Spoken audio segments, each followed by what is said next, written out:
네, 이정섭 검사 처남의 마약 수사와 관련해 이 검사가 경찰 수사에 영향을 행사한 게 아니냐는 의혹이 불거진 가운데 경찰이 해당 의혹에 대해서 진상을 파악하고 있습니다. 자세한 이야기 박지영 변호사와 말씀 나눠보죠. 어서 오십시오.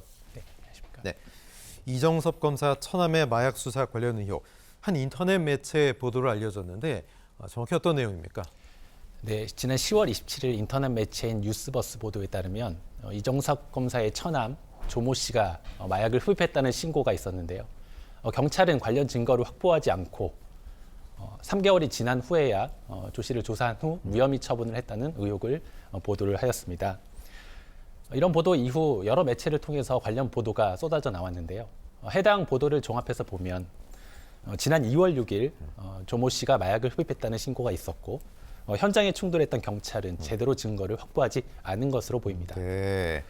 자, 그런데 이 A 씨, 이정섭 검사의 처남 A 씨가 경찰 출석 일주일을 앞두고 제모를 한 정황이 발견이 됐습니다. 최근에 연이은 마약 연루 사건들이 좀 화제가 됐는데 제모 사실 또는 염색 사실 이런 것들이 화제가 되고 있잖아요. 이게 제모나 염색을 하면 마약 투약 사실이 어느 정도 감춰집니까? 어떻습니까? 결론부터 말씀드리면 제모나 염색을 한다고 하더라도 마약 사실을 완전히 숨길 수는 없습니다. 네. 다만 모발이나 이런 털을 이용한 검사를 하고 있기 때문에 만약에 보도대로 조 씨가 제모를 하고 경찰에 출석을 하고 네. 탈색 등을 하였다면 수사에 어려움이 생길 수는 있습니다. 마약 성분은 머리카락 등 모발에 오래 남아 있습니다.